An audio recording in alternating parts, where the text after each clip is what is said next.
મનુષ્ય હંમેશા એક ભૂલ કરતો રહ્યો છે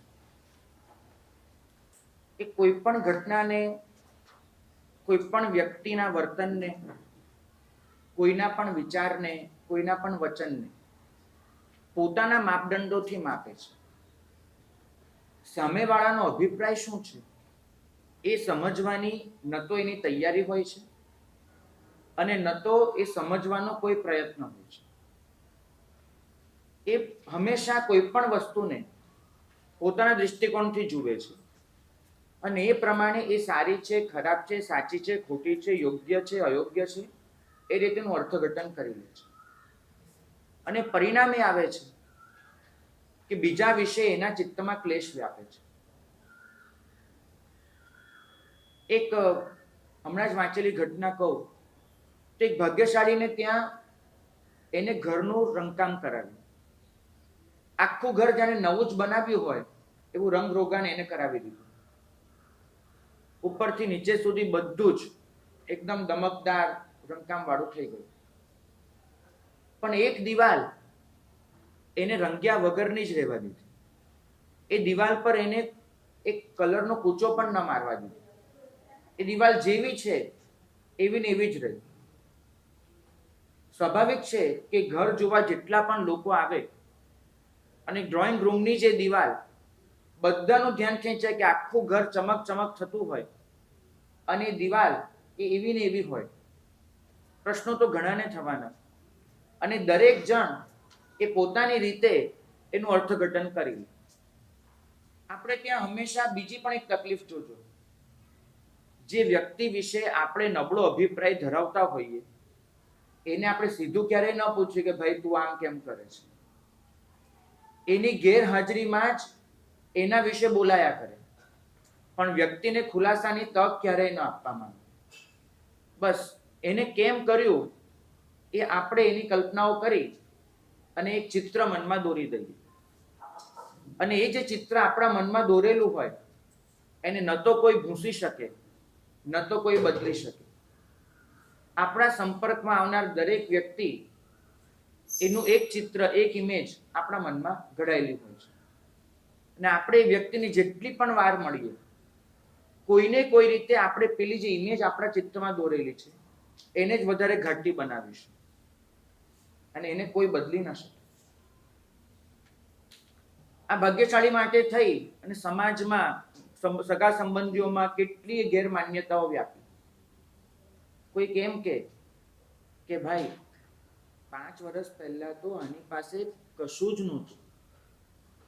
આ તમે જે જુઓ છો ને આ ઘર સાવ ભૂત્યું ખંડેર જેવું લાગતું હતું.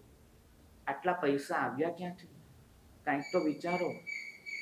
અરે મને ખબર છે, જ્યોતિષને બોલાયો તો, માંત્રિક આવ્યો તો અને આ દિવાલની અંદર એને કંઈક દાટ નાખ્યું, દિવાલ કરી દીધી અને ખાસ કહીને ગયો હતો કે આ દિવાલ પર હવે પછી કશું કરાવતા નહીં, તો જ તમારી આ સમૃદ્ધિ ટકશે. ક્યાંથી કરે દિવાલને? ભાઈ આપણે બી જાણીએ કાંઈ મહેનતનો પૈસો નથી. વળે કોઈ કેમ કે આ દિવાલ તો છે ને એની અંદર એને પોતાની બધી જ બેનામી દોલત અંદર મૂકેલી છે. ઈંટો નથી, થપ્પાના થપ્પા.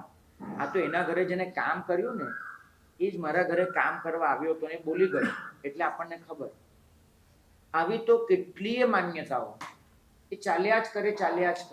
પણ કોઈ વ્યક્તિને ન પૂછે કે એકચ્યુઅલી શું હતું. પણ એક દિવસ કોઈકે એને પૂછી લીધું કે આ શેના માટે, આ દિવાલ નહીં રંગવાનું કારણ? પેલી વ્યક્તિએ બહુ પ્રેમથી એનો હાથ પકડ્યો, હાથ પકડીને દિવાલ પાસે લઈ ગયો અને એને કીધું કે જો તને આ દિવાલ પર કંઈ દેખાય છે ભાઈ? આ દિવાલ પર એ પેલા એ જોયું તો દિવાલ પર જાત જાતના ઘસરકા પડેલા હતા, ચિત્રામણ કરેલું હતું, આડું અવળું ઘણું બધું. ભાગ્યશાળીએ જણાવ્યું કે મારી દીકરી નાની હતી ત્યારે એને ચિત્રકામનો બહુ શોખ. હું ગમે તેટલા એને કેનવાસ લાવી આપું, સ્કેચ નોટ લાવી આપું, ગમે તે કરું, એના દિવાલ પર જ ચિતરવાનું ગમે. એ પેન્સિલ લે એના દિવાલ પર ઘસ્યા કરે. ગયા જ વર્ષે મેં મારી એ અત્યંત વહાલી દીકરીને વિદાય આપી. લગ્ન થયા, એ સાસરે ગઈ. આ ઘરમાં માત્ર સચવાય છે એની યાદો, બીજું કાંઈ જ નથી. જ્યારે જ્યારે બહુ યાદ આવે છે, આંખો ભીની થઈ જાય છે, રહેવાતું નથી, ત્યારે આ દિવાલ પાસે આવીને બેસી જઉં છું અને આ ચિત્રામણ જોઉં છું.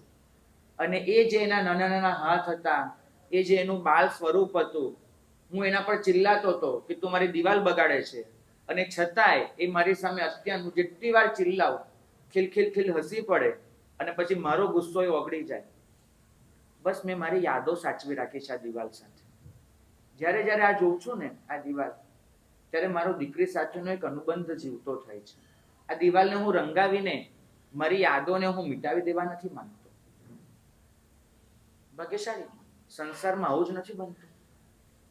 કેટલીય ગેરમાન્યતાઓ, કેટલીય ખોટી સમજણો, ધારણાઓ, આપણે કંઈનું કંઈ વિચારતા હોઈએ અને વાસ્તવિકતા કંઈ અલગ જ હોય. આવું બનતું હોય છે. યોગ દૃષ્ટિ સમુચ્ચય આપણને એ જ વસ્તુ શીખવાડે છે. સંસાર આખો ઓઘ દૃષ્ટિમાં રમી રહ્યો છે અને ભગવંત આપણને કહે છે કે તમારે યોગ દૃષ્ટિમાં જવાનું છે.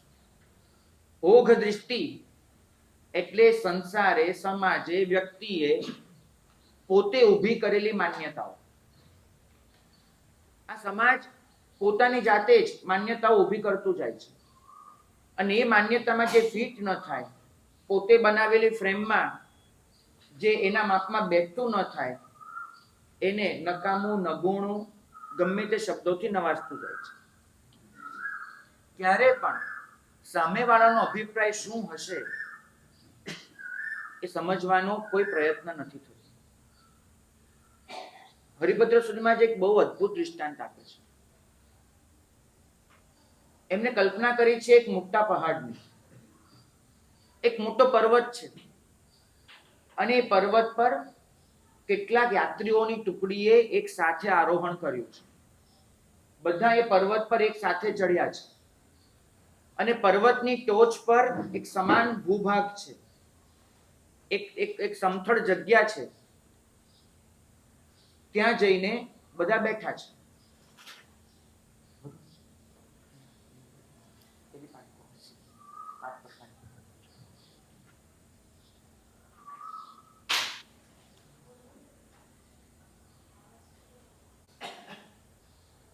એ પર્વત પર બધા બેઠા છે અને હરિભદ્ર સુરી મહારાજ આપણને એક કલ્પના કરવાનું કહે છે. એમાં એક વ્યક્તિ એવી છે કે જેની આંખે મોતીઓ છે અને બીજી વ્યક્તિ એવી છે કે જેની આંખો ચોખ્ખી છે. એક વ્યક્તિ એવી છે કે જેને ચશ્મા છે પણ એ ચશ્મા લાવવાનું ભૂલી ગઈ છે. બીજી વ્યક્તિ એવી છે કે જેને ચશ્માની કોઈ જરૂર નથી. એક વ્યક્તિ એવી છે જેને આંખનો કોઈ રોગ થયેલો છે. બીજી વ્યક્તિ એવી છે જે નિરોગી છે. એક નાનું બાળક છે એ યાત્રીઓની ટુકડીમાં. એક યુવાન છે, એક પ્રૌઢ છે, એક વૃદ્ધ છે. ભગવંત આપણને પ્રશ્ન પૂછે છે કે એમાંના કોઈને મગજનો કોઈ રોગ છે, આંખો ચોખ્ખી છે પણ માનસિક રીતે માણસ ડિસ્ટર્બ છે, અને બીજો માણસ એ માનસિક રીતે સ્વસ્થ છે. કોઈકને વળી શરીરમાં કોઈ ભૂત પ્રેતનો વળગાડ પણ છે અને કોઈકને એવું કશું જ નથી. આવી તમામ પરિસ્થિતિઓમાં એ વ્યક્તિ જ્યારે બેઠી છે ત્યારે એ બધાને એક જ પર્વતની ટોચ પરથી જે દૃશ્ય દેખાશે એક સરખું હશે? બધાને જે દેખાશે એક સરખું હશે ખરું? નહીં. દરેક પોતાના હિસાબે સામેવાળું દૃશ્ય જોશે. જેને ચશ્મા છે એને કંઈક ધૂંધળું દેખાશે, જેને મોતિયો છે એને કંઈક ઝાંખું દેખાશે, જેની આંખો ચોખ્ખી છે એને બધું સ્પષ્ટ દેખાશે. બાળકને ઓછું દેખાશે કારણ કે ચંચળતા છે, વૃદ્ધને એટલું ઓછું દેખાશે કેમ કે ઉંમર લાગુ પડે છે. યુવાન સૌથી વધારે સારું જોઈ શકશે. જેને મગજ સ્થિર છે એનું દૃશ્ય પણ સ્થિર હશે. જેનું મગજ વિક્ષિપ્ત છે એ સતત ડાફોડિયા મારતું હશે, એને કંઈ જ યાદ નહીં રહે. એ બધા જ જ્યારે નીચે ઉતરે અને બધાને જ્યારે એક સરખો સવાલ પૂછવામાં આવે કે પર્વત પરથી શું દેખાય છે, અને એ લોકો જે જવાબ લખે એ જવાબ એક સરખો હોવાનો ચાન્સીસ કેટલા? બિલકુલ નહીં. બરાબર છે. અને દરેક જણ પોતે જે જોયેલું છે એને જ સાચું ઠેરવશે.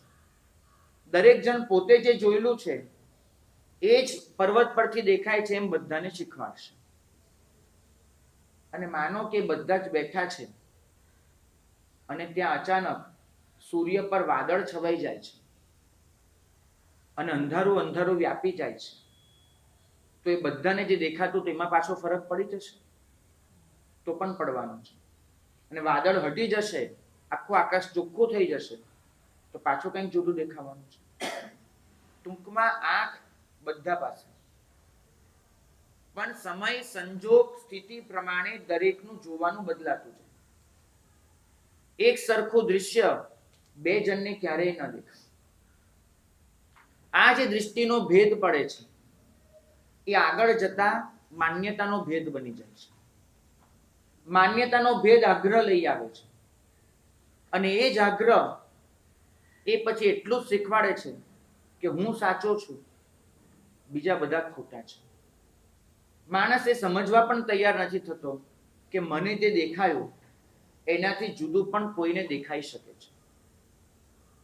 મને જે દૃશ્ય મારી આંખોમાં સમાયું છે એનાથી જુદું દૃશ્ય પણ કોઈની આંખોમાં સમાઈ શકે છે, એ પણ સાચો હોઈ શકે છે. કદાચ એવું જ થયું છે આપણી સાથે. મળ્યું તું એક જ શાસન, અને આ શાસન પર આપણે આરૂઢ થયા. આ શાસનનો આપણે ભાગ બન્યા દેવગુરુની કૃપાથી અને આપણા પ્રયત્નથી. પણ આ શાસનમાં આપણે આવ્યા, દરેકની આંખો તો સરખી નથી હોવાની. પર્વત એક હોઈ શકે છે, પર્વત પર બેસવાની જગ્યા એક હોઈ શકે છે, આકાશમાં વાદળ હોય કે ન હોય એ સ્થિતિ એક સરખી હોઈ શકે છે. દરેકની આંખ જુદી, દરેકનું મન જુદું, દરેકને પ્રભુ વચનનું અર્થઘટન જુદી જુદી રીતે થયું, અને પોતાને જે અર્થઘટન સમજાયું એને જ દુનિયાનું અર્થઘટન બનાવવા બધા નીકળ્યા. મારું સત્ય એ દુનિયાનું સત્ય બને એવી જે દિવસે માનસિકતાનો જન્મ થાય એ દિવસે માનસિકતાની સાથે બીજી પણ એક વસ્તુ જન્મતી હોય છે, પોતાનો પક્ષ. કેટલાક લોકો એવા હોવાના કે જે તમારી માન્યતાને સ્વીકારવાના, કેટલાક લોકો એવા હોવાના જે તમારી માન્યતાનો ઇનકાર કરવાના. અને એ દિવસે જન્મ થશે, આપણે પક્ષને ઓળખીશું. કોઈ ગચ્છ, કોઈ સંપ્રદાય, કોઈ તિથિ, કોઈ થોય, કોઈ સમુદાય, કોઈ ગ્રુપ, આપણે એવા નામોથી ઓળખીશું.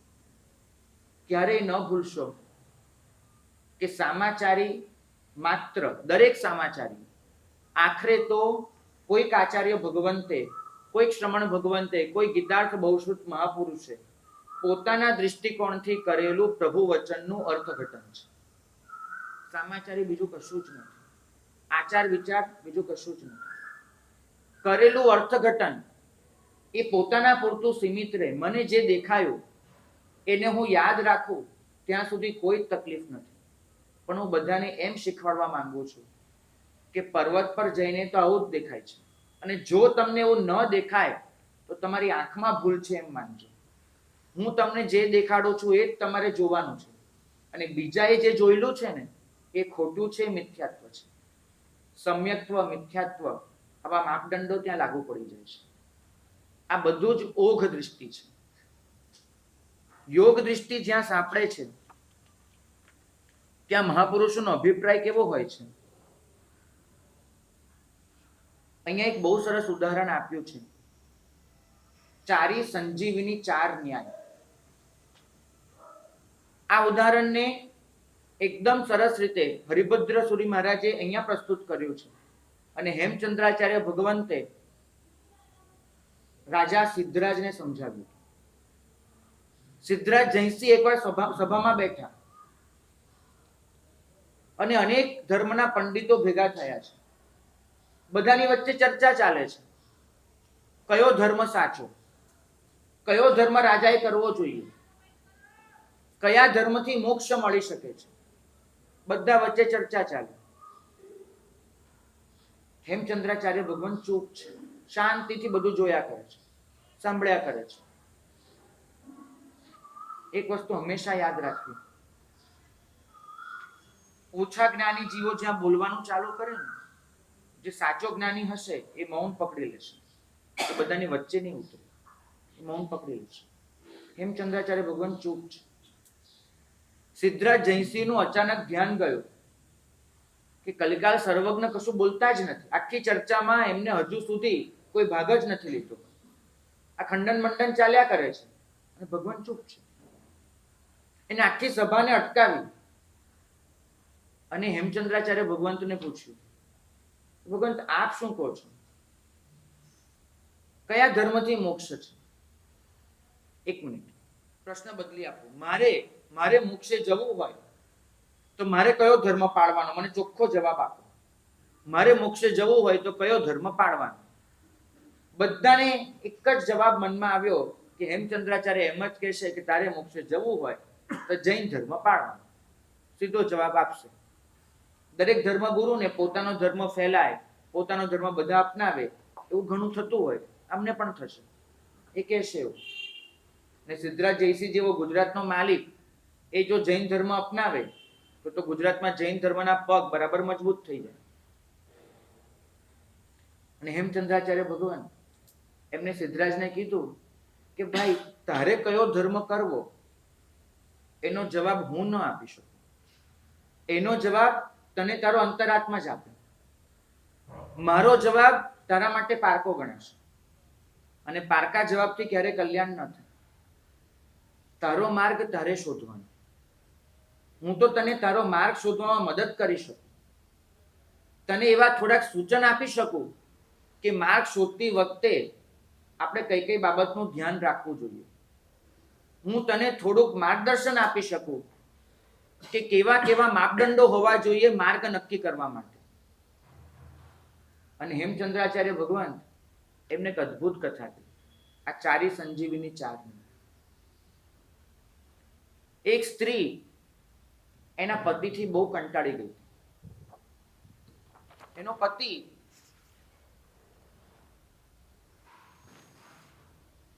એ બીજી કોઈ સ્ત્રી પાછળ થોડો મોહિત થઈ ગયો અને પત્નીનો અનાદર કરે, પત્નીની ઉપેક્ષા કરે.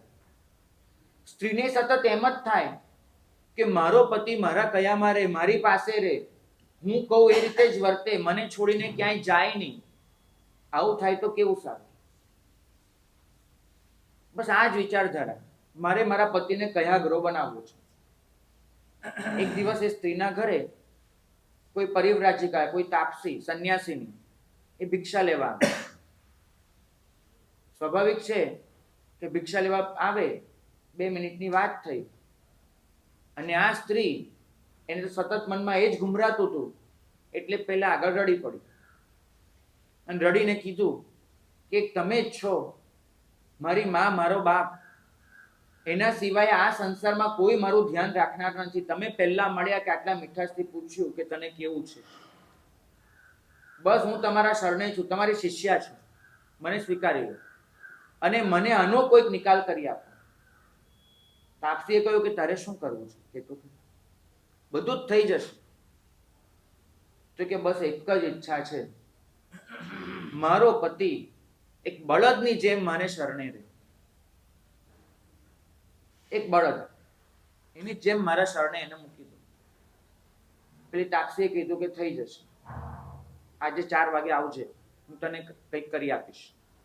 પેલી તો ગઈ 4 વાગે, થોડા રૂપિયા પૈસા લઈને ગઈ હતી, પેલી સંન્યાસીના ચરણોમાં મૂક્યા અને સંન્યાસીની એને એક પડીકી આપી કે આજે સાંજે તારો પતિ જમવા બેસે ત્યારે કોઈક રીતે કોઈ પણ વસ્તુમાં પડીકીમાં જે દવા છે ભેગી કરી નાખજે અને એને ખવડાવી દેજે, તારી બધી જ ઈચ્છા પૂરી થઈ જશે. મારા આશીર્વાદ છે.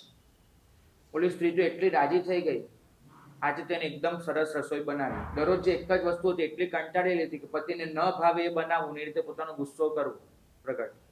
પણ આજે તો એને પતિને ભાવે એવું બધું જ બનાવ્યું અને એની વચ્ચે પેલી ઔષધિ નાખી દીધી. પતિ આવ્યો, જમવા બેઠો એને પણ નવાઈ લાગી કે આજે આટલી શાંતિ કેમ છે ઘરમાં. રોજ તો આવે એટલે કકડાટ ચાલુ થાય, આટલા મોડા કેમ આવ્યા, ક્યાં ગયા હતા, શું કર્યું તું, આમ તેમ. આજે તો એકદમ શાંતિ, આટલા હસતા મોઢે આવકાર્યા, શાંતિથી બેસાડ્યો, જમવાનું પીરસ્યું. એને બી બહુ નવાઈ લાગે છે. એને પૂછી લીધું 2 વાર, તને કઈ થયું તો નથી ને? તો કે ના ના શાંતિ છે, આપ જમો ને. શાંતિથી બાજુમાં બેઠી, પંખો નાખે, જમાડે, પ્રેમ કરે, વહાલ કરે, બધું જ કરે. પેલો પતિ જમતો જાય અને જમતા જમતા પેલી આઈટમ એના મોઢામાં ગઈ, દવા એના પેટમાં ગઈ. અને જેવી દવા પેટમાં ગઈ, હજુ તો પેલી સ્ત્રી એની સામે જુએ. બોલો પતિ વિચાર કરે કે મને શું થઈ રહ્યું છે. ધીમે ધીમે ધીમે આ 2 માથેથી શિંગડા બહાર આવવાના શરૂ થયા. હા, શિંગડા બહાર આવવાના શરૂ થયા, મોઢું લાંબુ થવાનું શરૂ થયું. પેલો પતિ આમ બેઠો તો એને બદલે આમ 4 પગે પડ્યો. બધું થયું, પાછળથી પૂંછડું નીકળ્યું અને અડધો કલાકની અંદર તો એ પતિ રીતસરનો બળદ બની ગયો. કારણ કે ઓલીએ કહ્યું હતું કે મને બળદ જેવો બનાવી આપો. જેવો શબ્દ પેલી સંન્યાસીની ભૂલી ગઈ, મને બળદ બનાવી આપો. તો એ બળદ બની જાય એવી ઔષધિ આપી દીધી અને પતિ બની ગયો બળદ. હવે શું? ગઈ પેલી સંન્યાસીની પાસે દોડતી કે તારી 4 શરત મેં પૂરી કરી દીધી ને. તે મને શું કીધું હતું કે પતિ કયા ઘરો જોઈએ. હવે કયા ઘરો? તું કહીશ એમ જ કરશે. તું આપીશ એ ખાશે, તું પાણી પીવડાવીશ તો પીશે. તારો કયા ઘરો થઈ ગયો. તારી બીજી શરત હતી કે પતિ તારા સિવાય કોઈને જુએ નહીં. હવે બિચારો ક્યારેય કોઈ સ્ત્રીની સામે નજર જ નહીં કરે. તારી ત્રીજી શરત હતી કે પતિ મને છોડીને જાય નહીં. હવે ક્યારેય તને છોડીને નહીં જાય. તું દોરડેથી એને બાંધી રાખ, તને છોડીને ક્યારેય નહીં જાય. અને તારી ચોથી શરત હતી કે તું જેમ કહે એમ આખો દિવસ એ તારી સાથે ને સાથે રહે તો તારી સાથે ને સાથે રહેશે. બધું જ તારું કીધું મેં કરી દીધું છે. હવે થઈ ગયો બળદ. હવે આ બળદને પાછો માણસ કેમ બનાવાય એ મને નથી આવડતું. આ જે થયું એ થયું. હવે તું સાચો, મેં તો તારા કીધે જે કીધું એ કરી દીધું મેં. સંન્યાસીની નીકળી ગઈ અને સ્ત્રીની જિંદગી ઓર વધારે દોહલી કરતી ગઈ. અત્યાર સુધી તો કમસે કમ 2 પગ વાળો એક માણસ એના પતિ તરીકે હતો, એટલી તો નિરાત હતી. હવે તો માથે આ બળદની સેવાય આવી, પતિ કમાતો બંધ થયો. આખો દિવસ એ બળદને સાચવવાનો, છાણ વાસુદું કરવાનું, ક્યાંય વેચાય નહીં, ક્યાંય છૂટો મુકાય નહીં. કારણ કે આખરે તો એને તો પતિ માટે લાગણી હતી ને. એને તો ખાલી પતિ પાછો જોઈતો હતો. આવી ભયંકર સજા કરવાની એવું તેને વિચાર્યું નહોતું કે મારો પતિ બળદ બની જાય. પણ હવે શું કરવાનું? એ તો થઈ ગયો બળદ. ઠીક છે, દિવસો વીતતા જાય છે. રોજે સવાર પડે, ઘરનું કામ પતે, પત્ની નીકળી જાય બળદને લઈને, જંગલમાં જાય, બળદને છૂટો મૂકે, બળદ આમ તેમ ચરે અને પેલી બિચારી એ કોઈ ઝાડ નીચે બેસીને રડ્યા કરે કે આવી કેવી કમત સૂજી મને. આના કરતા તો જે હતું એ સારું હતું. આ મેં કશું જ ન કર્યું હોત, આવું કપટ ન કર્યું હોત તો બહુ સુખી હોત. પણ હવે ક્યાં પાર આવે. એક દિવસની વાત, હવે તે પેલો બળદ આજુબાજુ ચરી રહ્યો છે. આ સ્ત્રી કોઈ ઝાડના થડને અઢેલીને બેઠી છે, રડ્યા કરે છે બિચારી, બોલ્યા કરે છે કંઈનું કંઈ, પોતાના નસીબને ગાળો દીધા કરે છે. અને આકાશમાંથી વિમાન પસાર છે અને એ વિમાનમાં બેઠા છે શંકર અને પાર્વતી. શંકરજી છે, માતા પાર્વતી છે, વિમાનમાં બેઠા છે. અને પાર્વતીજી એને અચાનક વિમાન ઊભું રાખી દીધું. શંકરે કહ્યું કે થયું શું? વિમાન કેમ અટકાવી દીધું? ભોલાનાથ, આખી દુનિયા એમ કે તમે બધા પર બહુ રીઝી જાઓ છો ને આખી દુનિયાના દુઃખ દૂર કરો છો. આ તમને સ્ત્રી આટલું રડે છે દેખાતું નથી. કેવી રડે છે બિચારી, કાંઈક તો કરો એનું. શંકરજી કે તને આ કેમ રડે છે ખબર છે તને? ઠીક છે, તું પલળી ગઈ છે એના આંસુ જોઈને, પણ તને ખબર છે એને ખરેખર શું કર્યું છે? એના હાથના કર્યા હૈયે વાગ્યા છે, ખુદના વાંકે રડે છે. એમાં તું ને હું કાંઈ કરી ન શકીએ. પાર્વતીજી કે હું આખા જગતની માતા કહેવાઉં, તમે આખા જગતના પિતા કહેવાઓ. પિતા ગમે તેમ વર્તી શકે, માએ તો વાત્સલ્ય સભર રહેવું જ પડે. માં હોય છે. આ સ્ત્રીનું રડવું હું ન જોઈ શકું. આ વિમાનને આગળ ચાલવા ના દઈ શકું. કાંઈક કરો, આ સ્ત્રીનું દુઃખ દૂર કરો. ઘણી વર્ષળ પછી શંકરજીએ કીધું કે જો એક સીધી વાત તને કહું, આ સ્ત્રી જે ઝાડ નીચે બેઠી છે એ ઝાડની નીચે જ જે અનેક જાતનું ઘાસ ઉગેલું છે, અનેક છોડ ઉગેલા છે, આ છોડમાં એક છોડ એવો છે કે જે આ બળદને ખવડાવવામાં આવે તો પાછો માણસ બની જાય. આ છોડમાં એક છોડ એવો છે, એ ખવડાવશે તે માણસ બની જશે. તું ચાલે. પાર્વતીજી એને પેલી સ્ત્રીને કહી દીધું કે આ તારી આસપાસ જે બધું ઉગેલું છે એમાંથી એક વસ્તુ એવી છે જે તારા પતિને ખવડાવીશ તો તારો પતિ પાછો માણસ બની જશે. અને હજુ તો સ્ત્રી પૂછે કઈ વસ્તુ, કયો ઘાસ, કયો છોડ, એ તો વિમાન ઉડીને જતું. હવે સ્ત્રી પાસે ખાલી બે જ વસ્તુ છે. એક ઝાડની નીચે ઉગેલી વનસ્પતિ છે કે જેમાંની કોઈ એક વનસ્પતિ એવી છે કે જે ખવડાવે તો પાછો પેલો બળદ માણસ બની જાય. અને બીજો છે એનો પતિ જે બળદ બનેલો છે બળદ. બે વસ્તુ ત્યાં છે. હવે સ્ત્રીએ શું કરવું પડે તમે મને સમજાવો.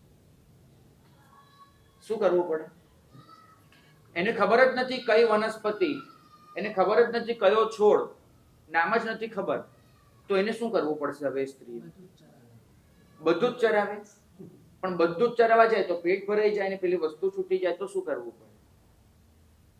દરેક છોડ, દરેક ઘાસ થોડું થોડું લઈને ખવડાવવું પડે. બરાબર છે? અને એમ કરતા કરતા પેલી ઔષધિ મોઢામાં જશે એટલે પાછો માણસ બની જશે. ઓલી સ્ત્રી તો દાંતરડું લઈ અને મંડી પડી. બરાબર ગણી લીધું કેટલા છોડ ઉગ્યા છે ને કેટલું ઘાસ છે. બરાબર ગણી લીધું, લિસ્ટ બનાવી દીધું, અને લિસ્ટ પર ટીક કરતી જાય અને એક એક વસ્તુ ઉપાડતી જાય. બધું જ ભેગું કરી અને પછી ગઈ બળદ પાસે. અને બળદના મોઢામાં એક પછી એક મૂકતી ગઈ વસ્તુ, એક પછી એક મૂકતી ગઈ. અને એમ મૂકતા મૂકતા એક ઔષધિ પેટમાં ગઈ અને બળદના પેલા શિંગડા પાછા અંદર જતા રહ્યા. મોઢું પાછું અંદર ગયું. બળદ આમ પેલા બે પગે થયો અને પાછો એનો પતિ જેવો હતો એવો બની ગયો.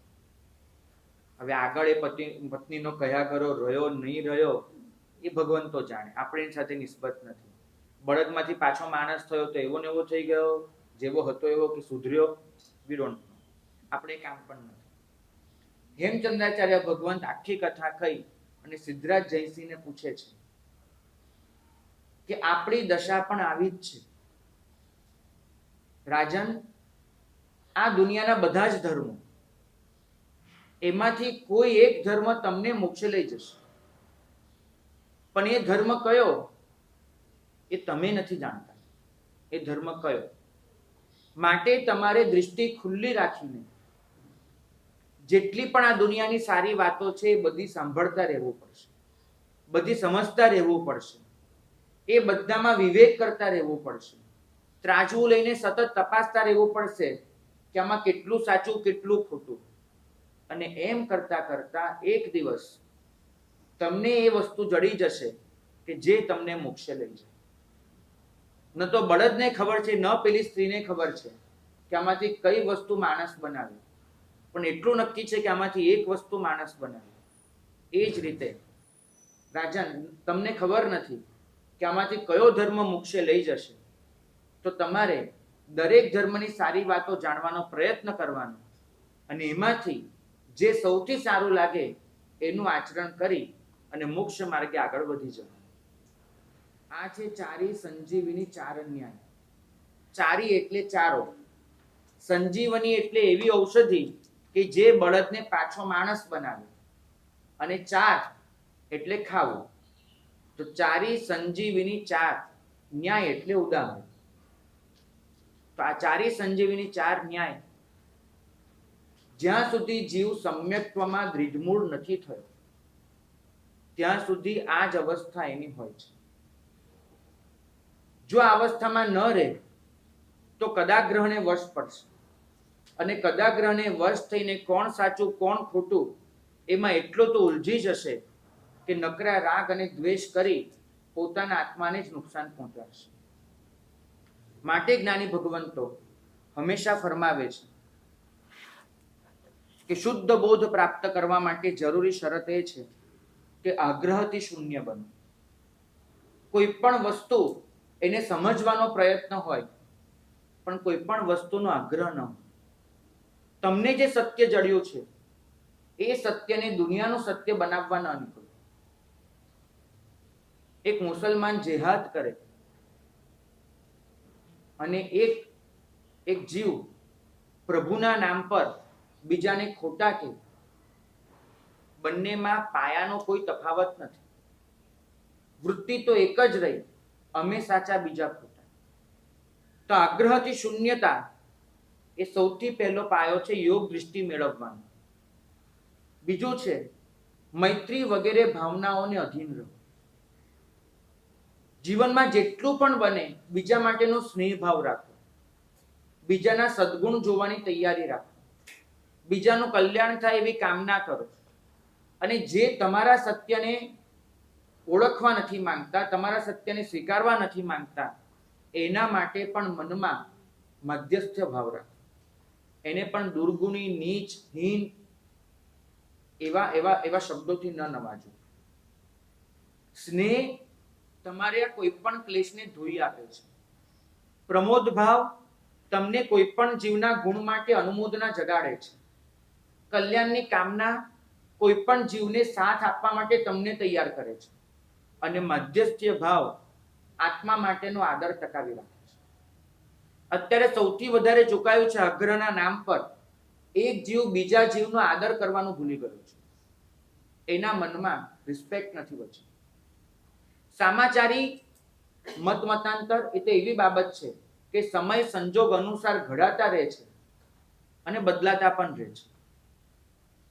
આજે તમને જે સાચું લાગે છે, તમે છાતી ઠોકીને કહી શકો કે 15 વર્ષ પછી તમને એ જ સાચું લાગતું હશે?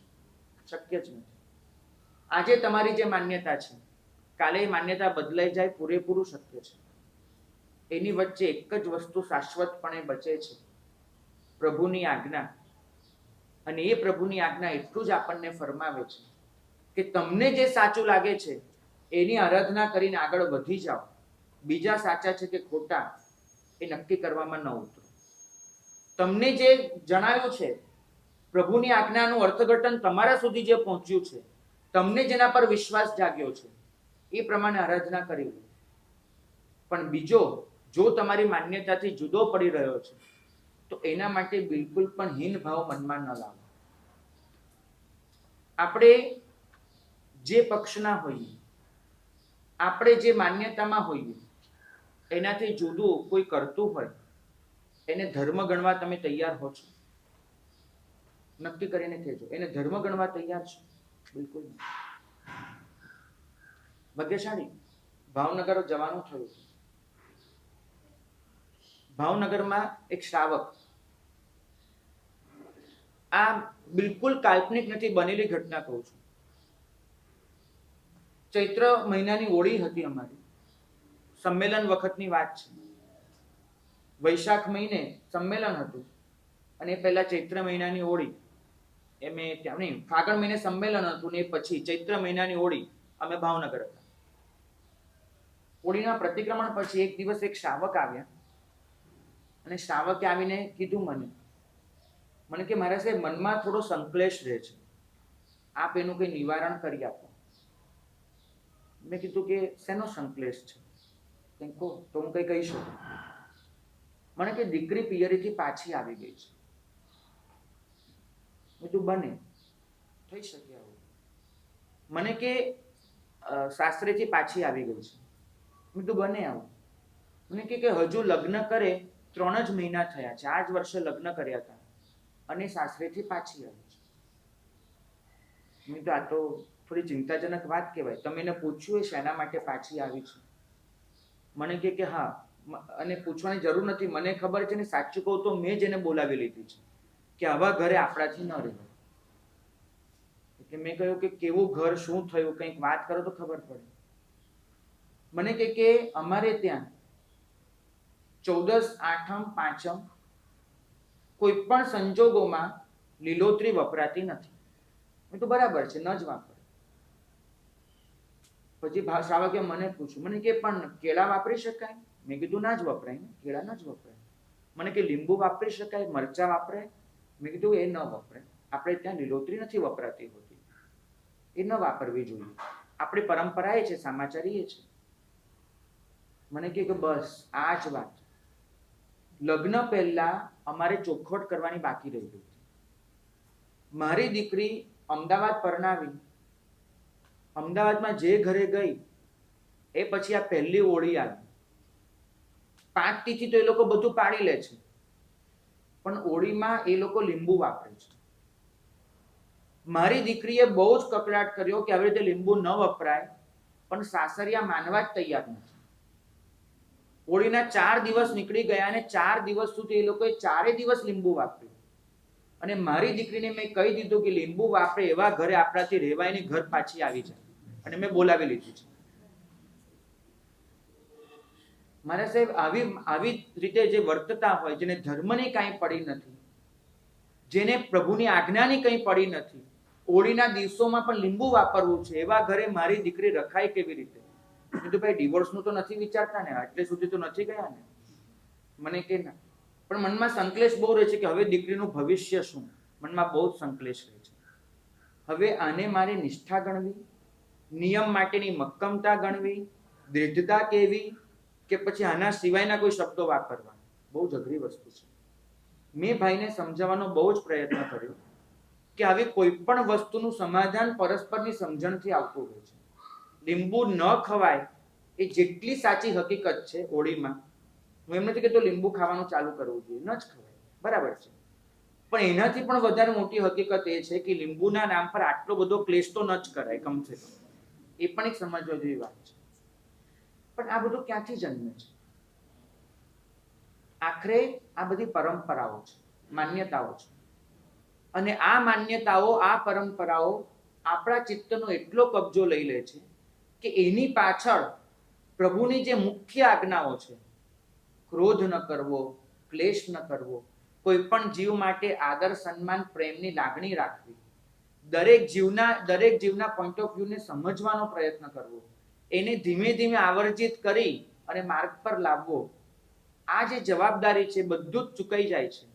અને આપણે વગર લેવા દેવાના ક્લેશમાં ઉતરી જઈએ છીએ, બિલકુલ ક્લેશમાં. ક્યાંથી આવે છે આટલી જડતા? ક્યાંથી આવે છે આવી રૂઢિચુસ્તતાની પણ રૂઢિપરસ્તતા? ક્યાંથી આવે છે? કારણ એક જ છે, આ જીવે હંમેશા મમત્વ ભાવ કર્યો છે. આ વસ્તુ મારી, આ વ્યક્તિ મારી, આ વિચાર મારો, આ વાણી મારી. જીવને હંમેશા ફાવ્યો છે તો મમત્વ ભાવ. વસ્તુને પોતાના કબજે રાખવી છે. વ્યક્તિ પોતાની આજ્ઞા, પોતાના આદેશ પ્રમાણે ચાલે એ જ એને ગમે છે. પોઝેસિવનેસ એટલી બધી છે કે એ આગળ વધતા વધતા માન્યતાઓનું પણ મમત્વ થઈ જાય છે. અને એનાથી જુદું કાંઈ હોઈ પણ શકે એ સ્વીકારવાની કોઈ માનસિકતા નથી બચતી. તે દિવસે જે બાકી રહે છે ને, એનું નામ છે ઓઘ દૃષ્ટિ. આ શાસને હંમેશા આપ્યા છે આપણને ઉત્સર્ગ અને અપવાદ. આ શાસને હંમેશા આપણને આપ્યા છે દ્રવ્ય ક્ષેત્ર કાળભાવની વિચારણાઓ. આ શાસને હંમેશા આપણને આપ્યો છે ઉદાર અને વિશાળ આશય. આ શાસન એટલું જ ફરમાવે છે કે દરેક જીવ એની અંદર સિદ્ધત્વ પડ્યું છે. દરેક જીવ એની અંદર તારા જેવું જ અનંત ગુણોનું માલિક એવું આત્મતત્વ રહ્યું છે. આ શાસન આપણને એટલું જ શીખવાડે છે કે તારી સામે આવનારો દરેક જીવ, એમાં જો તું પ્રભુનું દર્શન કરી શકે, એમાં જો તું અર્હંત્યને ઉપાસી શકે, તો સમજજે કે તું આ શાસનને પામ્યો છે. ભાગ્યશાળી, અહીં તો અમે વર્ધમાન સક્રસ્તાઓ ભણાવીએ ને, બોલીએ, એમાં અમને છેલ્લે શીખવાડે કે જીનો જયતિ સર્વત્ર. જીનેશ્વર ભગવંત બધે જ જય પામે છે. સર્વત્ર જય પામે છે એટલે શું? મારા ગુરુ ભગવંતે એક દિવસ બહુ સરસ અર્થઘટન કર્યું હતું કે પ્રભુને ઓળખવા માટે જિનાલયે જવાનું છે. પ્રભુને ઓળખવા માટે જિનાલય છે. પ્રભુ કેવા છે એ સમજવા માટે ઉપાશ્રય છે. પ્રભુની ઓળખાણ જિનાલયમાં થશે. પ્રભુ કેવા છે એની સમજણ ઉપાશ્રયમાંથી મળશે. પણ પ્રભુનો અનુભવ કરવા તો આ સૃષ્ટિનો કણે કણ સમર્થ છે. પ્રભુનો અનુભવ તો આ સૃષ્ટિમાં દરેક જગ્યાએ કરવાનો છે. જીનો જયતિ સર્વત્ર. આ સૃષ્ટિમાં જેટલું પણ શુભ છે, આ સૃષ્ટિમાં જેટલું પણ સત છે, એ આખરે અર્હંત્યનો અંશ છે. અર્હંત્ય કોઈ એક આત્મદ્રવ્યમાં સીમિત નથી થઈ ગયું. અર્હંત્ય એટલે અરિહંતપણું. અરિહંત પોતે એક વ્યક્તિ છે, પણ અરિહંતપણું એ તો સદગુણોનો ભંડાર છે. આ સૃષ્ટિમાં બધે જ છે. તમારી સામે આવનાર કોઈ પણ વ્યક્તિ એમાં સદગુણનો અંશ હોઈ શકે છે. તમારે એને ઓળખવાનો પ્રયત્ન કરવાનો છે, તો તમે યોગ દૃષ્ટિ સુધી જઈ શકશો. આ એ શાસન છે જેને સ્વીકાર્યું છે કે કાળ સૌક્રિક જેવા કસાઈને પણ વિભંગ જ્ઞાન હતું. મતિ અજ્ઞાન, શ્રુત અજ્ઞાન સિવાય વિભંગ જ્ઞાન એ પણ કાળ સૌક્રિક કસાઈને હતું. શાસ્ત્રકાર ભગવંતોએ પ્રશ્ન પૂછ્યો કે અવધિ જ્ઞાન હોય કે વિભંગ જ્ઞાન, કોઈ ગુણ વગર તો ન થાય. કારણ કે દેવ અને નરક બે જ ગતિ એવી છે જ્યાં સ્વાભાવિક રીતે વિભંગ જ્ઞાન કે અવધિ જ્ઞાન હોઈ શકે. બાકી મનુષ્ય અને તિર્યંશ એમાં તો કોઈ ગુણ હોય તો જ તમને વિભંગ જ્ઞાન કે અવધિ જ્ઞાન જન્મે. એટલું ચોક્કસ. સમ્યક્ત્વ સાથે ગુણ છે તો તમને અવધિ જ્ઞાન થશે. સમ્યક્ત્વ વગરનો ગુણ છે, મલિન ગુણ છે, તો તમને વિભંગ જ્ઞાન થશે. પણ ગુણ હોવો જરૂરી. હવે જો કાળ સૌપ્રિકની વિભંગ જ્ઞાન છે તો એનામાં કયો ગુણ? કોઈ ગુણ તો એનામાં હોવો જોઈએ ને, કે જે ગુણ એને લીધે વિભંગ જ્ઞાન થયું હોય. અને શાસ્ત્રોમાં લખાયો કે કાળ સૌપ્રિકમાં પણ એક બહુ મોટો ગુણ હતો જેને અભવ્ય તરીકે ઓળખાયો છે, જેની અંતિમ અવસ્થાની ભયંકર દુર્દશાનું વર્ણન શાસ્ત્રોમાં કર્યું છે, જેના પાપાચારની ઘોર નિંદા શાસ્ત્રોમાં છે, જેની માનસિક પરિણતિ કેટલી મલિન છે એનું ઉદાહરણ 500 પાડા દ્વારા હંમેશા સમજાવવામાં આવ્યું છે, જેની દુર્ગતિની પરંપરા શાસ્ત્રોમાં લખવામાં આવી છે, જેને પ્રભુના વખતનો પાપીમાં પાપી જીવ ગણાવવામાં આવ્યો છે, એ કાળ સૌક્રિક માટે પણ શાસ્ત્રોમાં લખાયો કે એની અંદર પણ સદગુણ હતો. અને સદગુણ એ હતો કે એને પોતાના આશરે આવેલા કોઈ પણ જીવને ક્યારે ભૂખ્યા સુવા નહોતા દીધા. એની એક પ્રતિજ્ઞા હતી કે મારું કોઈ પણ સ્વજન, મારું કોઈ પણ પરિવારજન, મારું કોઈ પણ જ્ઞાતિજન, એને હું ક્યારે ભૂખ્યો સુવા ન દઉં. એનું પાલન પોષણ કરવું એ મારી ફરજ છે. ચોક્કસ એ જે ખવડાવતો હતો એ મહાપાપનું અભક્ષ્ય હતું. એ ખવડાવવા માટેના પૈસા જ્યાંથી પેદા કરતો હતો એ ભયંકર આરંભ સમારંભ હતો. 7મી નરક એની નક્કી હતી. બધું જ બરાબર. છતાંય શાસ્ત્રો સદગુણ તરીકે નોંધ લે છે કે એના દિલની જે ભાવના હતી કે કોઈને ભૂખ્યો સુવા ન દો, આ સદગુણ એને વિભંગ જ્ઞાન સુધી પહોંચાડે છે. ભાગ્યશાળી જે શાસન કાલ સૌપ્રિકમાં પણ સદગુણ જોવાની વાત કરે છે, આનાથી વધારે ઉદારતા આ સૃષ્ટિમાં કોઈ પણ ધર્મમાં, કોઈ પણ દર્શનમાં સંભવિત છે. હેમચંદ્રાચાર્ય ભગવાન જ્યારે સિદ્ધરાજ જયસિંહને એમ કહે છે કે તું તારી જાતે બધા ધર્મોને જોઈ લે, ત્યારે હેમચંદ્રાચાર્યને ખાતરી છે કે મારા કીધે જૈન ધર્મ જો એ સ્વીકારશે ને તો ગમે ત્યારે છોડી પણ દેશે, કેમ કે મારા કીધે સ્વીકાર્યો છે. પણ જ્યારે બધા ધર્મોની પરીક્ષા કરીને જૈન ધર્મ સુધી પહોંચશે ને, એના રૂવે રૂવે જૈન ધર્મ વ્યાપી જશે. કાળ સૌપ્રિકમાં સદગુણ જોનારું શાસન એનાથી ઊંચું આ સૃષ્ટિમાં કંઈ પણ હોઈ શકે એ હું સ્વીકારવા તૈયાર નથી. આ એ શાસન નથી કે જેને રાવણને સળગાવવાનો કીધું છે. એને રાવણની નિંદા પણ કરી છે કે એને જે પરસ્ત્રી ગમનનું પાપ કર્યું બહુ મોટું હતું, તો સામે રાવણને તીર્થંકર થવાની યોગ્યતા હતી, એનામાં એ પણ સ્વીકાર કર્યો છે. આ શાસન ક્યારે પોઝિટિવ એપ્રોચ નથી રાખતું અને ક્યારે નેગેટિવ એપ્રોચ પણ નથી રાખતું. આ શાસન રાખે છે તો માત્ર ને માત્ર વાસ્તવિકતાનો ખ્યાલ. પાણીનો ગ્લાસ અડધો ભરેલો હોય અને તમે કહો કે આ ગ્લાસ ખાલી છે, એ તમારી નેગેટિવિટી થઈ. ગ્લાસ ભરેલો છે, પોઝિટિવિટી થઈ. પ્રભુ તો એટલું જ કહે છે કે ગ્લાસ અડધો ભરેલો છે, આ વાસ્તવિકતા છે. બસ એક જૈનને નિસ્બત હશે તો માત્ર ને માત્ર વાસ્તવિકતા સાથે હશે. તમે વાસ્તવિકતાથી જ્યાં ચલિત થયા ત્યાં તમારો પ્રવેશ ઓઘ દૃષ્ટિમાં થયો. કેમ કે વાસ્તવિકતાથી ચલિત થયા પછી જે બચે છે એનું નામ છે માન્યતા. વાસ્તવિકતાને પકડી રાખવી પ્રભુની આજ્ઞા છે અને વાસ્તવિકતાથી ફંટાઈ જઈ અને જે પણ કરવું એ પોતાની માન્યતા છે. અહીંયા તો બે જ વસ્તુ શક્ય છે. તમારા હૃદયમાં કાં તો જીનની આજ્ઞા હોય, ક્યાં તો તમારા હૃદયમાં નિજની માન્યતા હોય. જીન શબ્દને ઊંધો કરો ત્યારે નિજ બને છે. નિજ એટલે પોતે. બેને એક સાથે રાખી શકવા સંભવિત જ નથી. કાં તો તમે વાસ્તવિકતાને જોઈ લો, કાં માન્યતાના ભોગ બની જાઓ. એ દૃષ્ટિ કેળવાય છે કે કાળ સ્વપ્રિકમાં પણ સદગુણને જોઈ શકે. એ દૃષ્ટિ કેળવાય છે. એ દૃષ્ટિ કેળવાય છે કે સંપર્કમાં આવનાર દરેક જીવ એમાંની કોઈ સારી વાત શોધી લે. એ દૃષ્ટિ કેળવાય છે કે તમારી સામે કોઈ પણ નવો વિચાર રજૂ થાય એને શાંતિથી તમે સાંભળી શકો અને એમાં કેટલું સાચું કેટલું ખોટું એનું વિશ્લેષણ કરી શકો. એમ નથી કહેતો કે દરેકની વાત માની લો, એમ નથી કહેતો કે દરેક આરાધના કરી લો, એમ પણ નથી કહેતો કે દરેક માન્યતાને પોતાની માન્યતા બનાવી દો, એમ પણ નથી કહેતો કે આ સૃષ્ટિના બધા જીવોને સારા અને સાચા ગણી લો. બિલકુલ નહીં, બિલકુલ નહીં. એક યુવાન ગયો કદરૂપો હતો અને ગયો પ્લાસ્ટિક સર્જન પાસે. મારે સર્જરી કરાવી છે. એટલે કીધું શું કરવું છે તારે? કેવી સર્જરી? તો કે મને સારો બનાવી દો. મારે સર્જરી કરાવી છે, મને સારો બનાવી દો. પેલા સર્જને કીધું કે જો ભાઈ, હું તને રૂપાળો બનાવી શકું, સારો ન બનાવી શકું. રૂપાળા બનવા માટે ચહેરાની પ્લાસ્ટિક સર્જરી જરૂરી છે. સારા બનવા માટે તો દિલની પ્લાસ્ટિક સર્જરી કરવી પડે, હૃદયની. પ્લાસ્ટિક સર્જન તમારો ચહેરો રૂપાળો બનાવી શકે.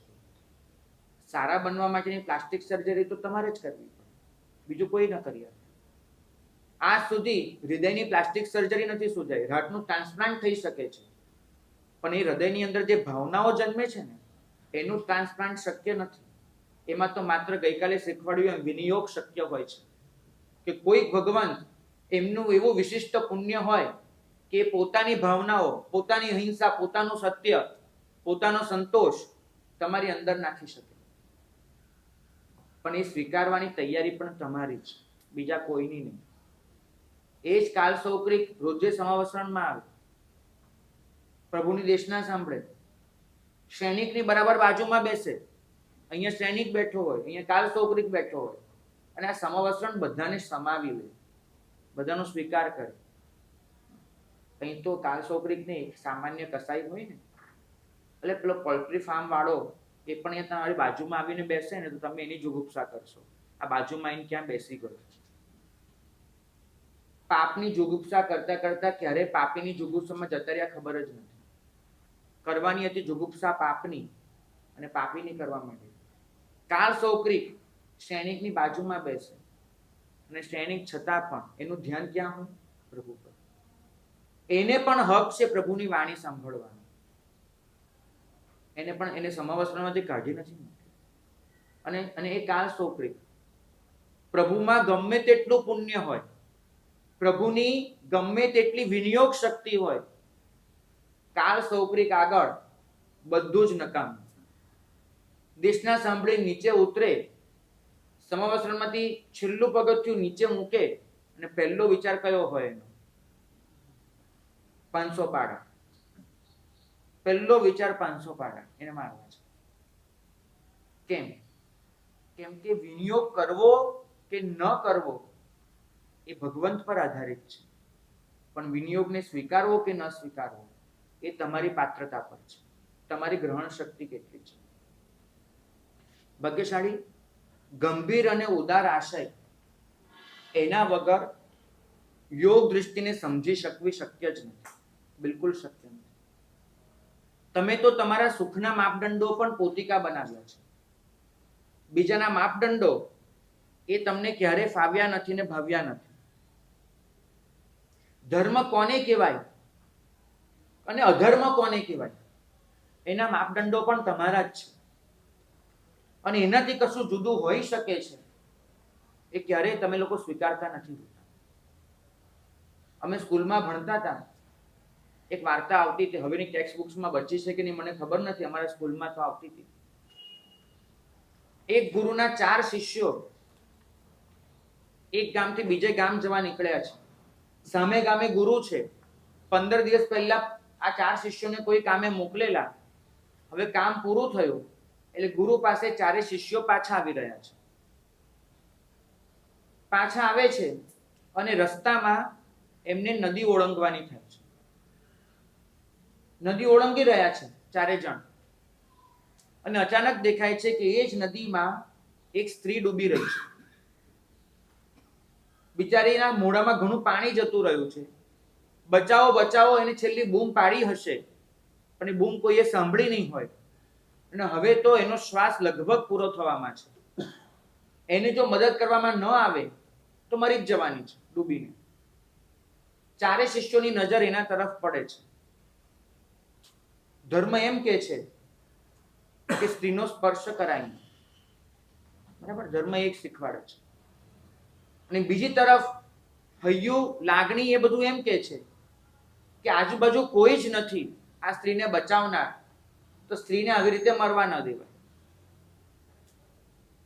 3 શિષ્યો તો એકદમ મક્કમ રહ્યા કે આપણો ધર્મ ક્યારેય પણ આપણને આવી છૂટ આપતો નથી. ધર્મ તો એટલું જ શીખવાડે છે કે સ્ત્રીનું મોઢું જોવાય નહીં, સ્ત્રીનો સ્પર્શ કરાય નહીં, અને સ્ત્રી ગમે તેટલું જે પણ થતું હોય, આ સ્ત્રીને આપણે મારી, એ સ્ત્રીને આપણે મારી ના, આપણે ડૂબાડી ના, એને બૂમો પાડી ત્યારે આપણને જોઈને પાડી હતી ના, આ સ્ત્રી એની આપણી કોઈ જવાબદારી ના, પ્રભુએ આપણને આવી આજ્ઞા આપી છે ના, ગુરુએ આવી આજ્ઞા આપી છે ના, શાસ્ત્રો એમ કે છે નથી કહેતું. તો પછી કયા હિસાબે આ સ્ત્રીને બચાવવાની? બિલકુલ નહીં. અને 3 શિષ્યો તો પોતે જે રીતે જતા હતા એમ કરીને આગળ નીકળી ગયા, પણ ચોથાથી ન રહેવાય. એ તો તરીને પેલી સ્ત્રી પાસે ગયો, એ સ્ત્રીને પોતાના ખભે મૂકી, એને તરાવી, એક હાથે પેલી સ્ત્રીને પકડી રાખી, બીજે હાથે નદી પાર કરી, નદી પાર કરીને એને ખભે ઉચકી રાખી, થોડુંક પાણી એના શરીરમાંથી કાઢી નાખ્યું, એને ખભે ઉચકી રાખી, પોતે લઈને ચાલ્યો. અને એ પછી નજીકમાં જે પહેલું ગામ આવ્યું, એ ગામમાં યોગ્ય ઘરે એ સ્ત્રીને એને મૂકી દીધી, સારવાર માટેની થોડી ભલામણ સૂચના વગેરે કરી દીધી, અને પછી પોતે ચાલી નીકળ્યો.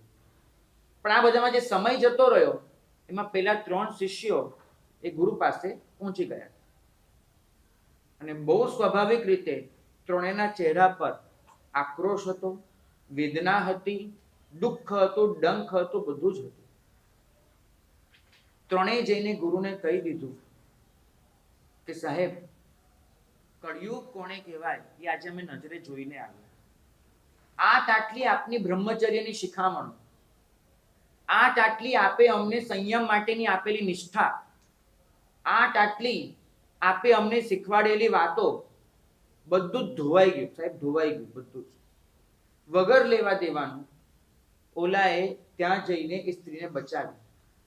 સાહેબ અમે તો ઊભા પણ ન રહે, અમે તો ઊભા બી ન રહે, ખાલી અમે કિનારે પહોંચ્યા, એકવાર પાછળ નજર કરી હતી, એ પણ એટલા માટે કે આપના સુધી સત્ય પહોંચાડવું એ અમારી ફરજ, સાચી વાત આપને નિવેદિત કરવી એ અમારી ફરજ હતી. એટલા માટે અમે ખાલી પાછળ નજર કરી હતી, અને નજર કરીને અમે જે જોયું હતું એ સ્ત્રીને પોતાના ખભે ઉપાડીને એ આવતો હતો, અને એને કિનારે આવીને પણ એ સ્ત્રીને પોતાના ખભે જ રાખી. સાહેબ અમને તો ડર છે કે આપણા આ પવિત્ર આશ્રમ સુધી, જે આશ્રમમાં આજ સુધી કોઈ સ્ત્રીનો પ્રવેશ નથી થયો, જે આશ્રમમાં આપણે કોઈ સ્ત્રીને ક્યારે ડોકાવા નથી દીધી, એ આશ્રમમાં પણ પેલી સ્ત્રી આવી ન જાય. અમને તો ડર છે, પેલો ખભે ઉચકીને અહીંયા ન લઈ આવે. અને આ બધી વાતો ચાલે છે ને ત્યાં પેલો ચોથો શિષ્ય આવ્યો, આવીને ગુરુ પાસે બેઠો, પેલા 3ના મોઢા જોયા, ગુરુનો ચહેરો જોયો, એને ગુરુને કહ્યું કે સાહેબ મેં શું કર્યું છે એના સમાચાર આપને મળી જ ગયા છે, આપને જે યોગ્ય લાગે એ પ્રાયશ્ચિત્ત મને આપો, આપની આજ્ઞા મારા માટે પ્રમાણ છે. પણ એ વખતે મને આપના વચનનો જે મર્મ સમજાયો હતો એ પ્રમાણે મને જે કરવાની પ્રેરણા જાગી એ મેં કરી લીધું છે. હવે આપ મને ફરમાવો, આપ જે કહેશો એ મને સ્વીકાર્ય છે. તે વખતે આપને હું પૂછવા હોય એટલો સમય નહોતો, એટલે મારી મતિ પહોંચે એ રીતે મેં કરી લીધું છે. ગુરુએ કહ્યું સ્ત્રીનું કર્યું શું હતું? તેને કીધું સાહેબ આવી રીતે જે પહેલું ગામ આવ્યું એ ગામમાં મેં સ્ત્રીને મૂકી દીધી, અને પછી હું અહીંયા આવ્યો છું. ગુરુ ભગવાન એને એ જે ચોથો શિષ્ય હતો એને એક નાનકડું પ્રાયશ્ચિત્ત આપ્યું સ્ત્રીના સ્પર્શનું, અને પેલા 3ને બહુ મોટું પ્રાયશ્ચિત્ત આપ્યું. એ 3એ પૂછ્યું, સાહેબ અમને શેનું પ્રાયશ્ચિત્ત? તો કે ભાગ્યશાળી એક જ વસ્તુનું પ્રાયશ્ચિત્ત છે કે આ શિષ્ય પેલા ગામમાં સ્ત્રીને મૂકીને આવ્યો અને તમે 3 જણ પોતાના દિમાગમાં એ સ્ત્રીને ઉચકીને અહીં સુધી આવી ગયા. તમે સ્ત્રીને ત્યાં મૂકી ન દીધી, એને ઉચકીને આવી ગયા. તમને 3ને એનો પ્રાયશ્ચિત્ત છે. એનો સંઘર્ષ તો ક્યારનો પૂરો થઈ ગયો, તમારો સંઘર્ષ તો હજુ સુધી ચાલુ છે. અને એથી પણ વધારે મારા વચનને પકડ્યા, વચનના મર્મને ન પકડ્યો. એક આત્મા એની પ્રવૃત્તિને જોઈ, પ્રવૃત્તિ પાછળનો આશય ન જોયો. એક આત્મા એના હૃદયમાં રહેલી ભાવનાને ન જોઈ અને એના માટેનો અનાદર કર્યો. આનું તમને પ્રાયશ્ચિત્ત છે. ભાગ્યશાળી આ શાસન, એના જેવું ફ્લેક્સિબલ શાસન આ સૃષ્ટિમાં ન તો ક્યારે હતું, ન તો ક્યારે થશે. આ શાસન એટલું જ શીખવાડે છે, આશય શુદ્ધ રાખો, ભાવના પવિત્ર રાખો, વચનને નહીં વચનના મર્મને પકડો. આ શાસન એટલું જ શીખવાડે છે કે તમારો સ્નેહ આ સૃષ્ટિમાં વિખરાઈ વળવો જોઈએ, તમારો આદર આ સૃષ્ટિમાં વ્યાપી જવો જોઈએ. આ સૃષ્ટિમાં બધે જ જગ્યાએ જો પ્રભુની ઓળખાણ કરી શકો, સત્યને પામી શકો, તો જ આવા ગ્રંથો ભણ્યાનો મતલબ છે. બાકી તો આવા ગ્રંથો ભણીને પણ ઓઘ દૃષ્ટિમાં જ રહેશું કે જ્યાં સુધી હું સાચો બીજા ખોટા, આવી માન્યતાઓ છે. જ્યાં આગળ કોઈ પણ વસ્તુની પકડ આવે છે, મમત આવે છે, એ ક્ષણે પ્રભુની આજ્ઞાથી આપણે દૂર જતા હોઈએ છીએ. દૃષ્ટિ એટલે ખરેખર શું? યોગ દૃષ્ટિ. એમાં દૃષ્ટિનો અર્થ શું થાય છે આપણે સમજીએ.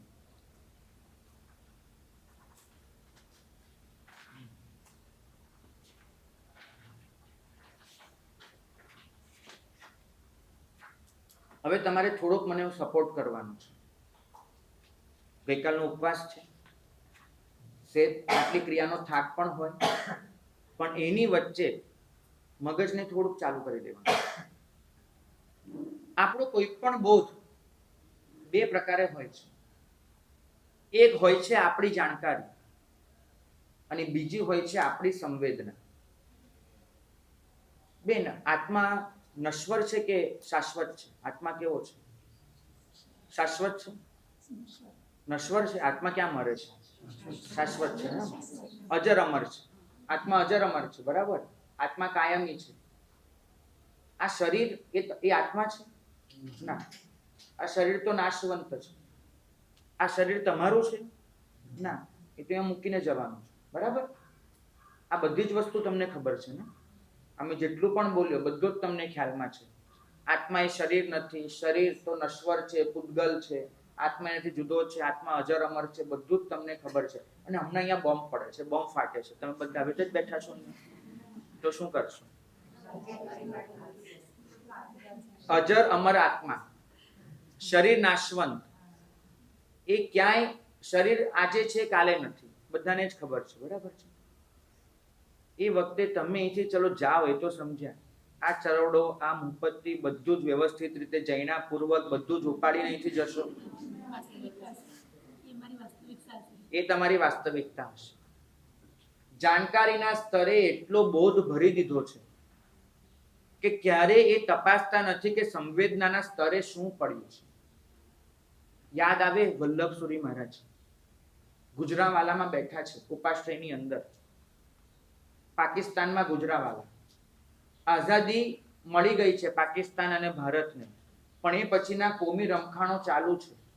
ચોમાસું ગુજરાવાલામાં હતું, જ્યાં આજે પણ આત્મારામજી મહારાજની સમાધિ છે, અને સમાધિ આગળ જે માર્ગ છે એ આજે પણ ત્યાં ઓફિશિયલ રીતે આત્મારામ માર્ગ તરીકે ઓળખાય છે. એ ગુજરાવાલામાં વલ્લભ શ્રી મહારાજ ચાતુર્માસ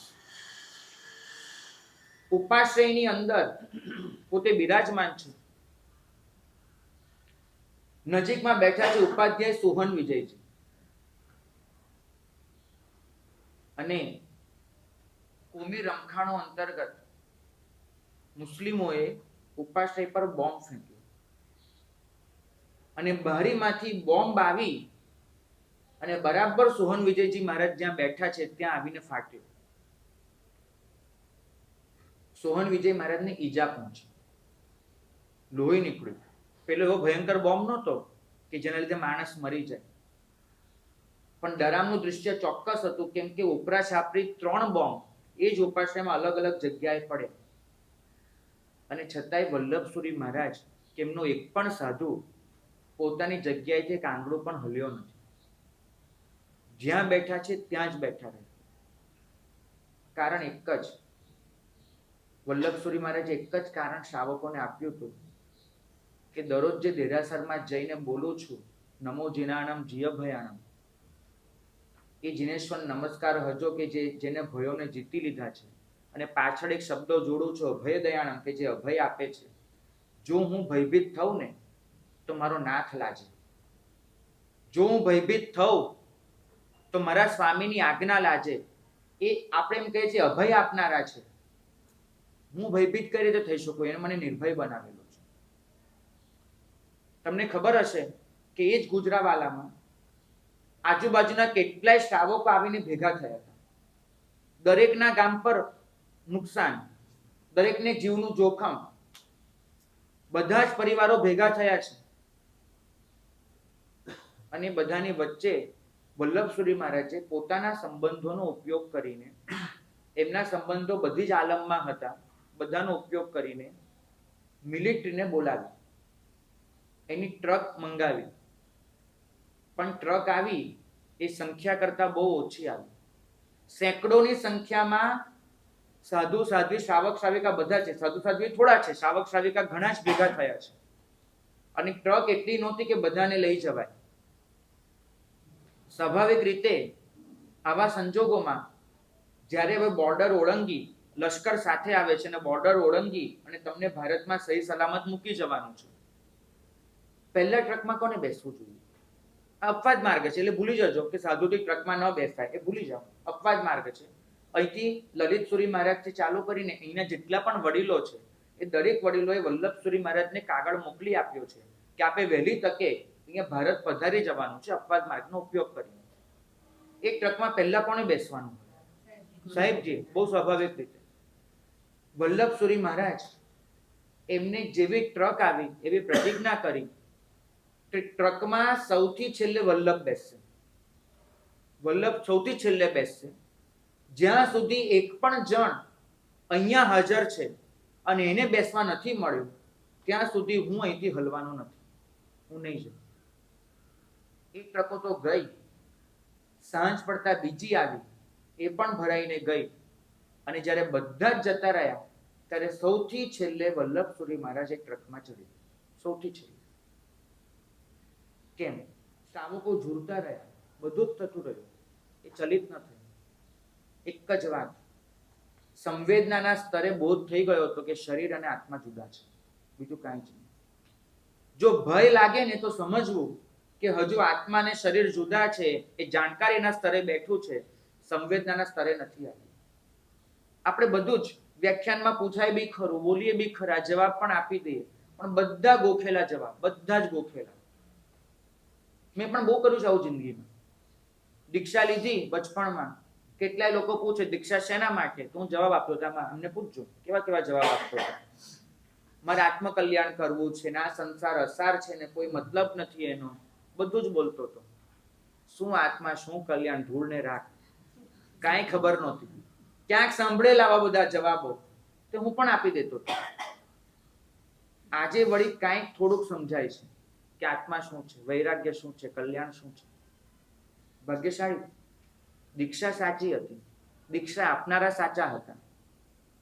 વાત ખાલી એટલી હતી કે દીક્ષા લેનારો એને માત્ર ગોખેલું જ્ઞાન હતું, સંવેદનાના સ્તરે અનુભવવાનું બાકી. આપણે બધા જ જે કરીએ છીએ ને, આપણું જીવન, આપણી પ્રવૃત્તિ જે પ્રકારની છે, એ જોઈને ક્યારે એવું ન લાગે કે આપણને આત્માનો કંઈ સ્પર્શ થયેલો છે. બિલકુલ નહીં.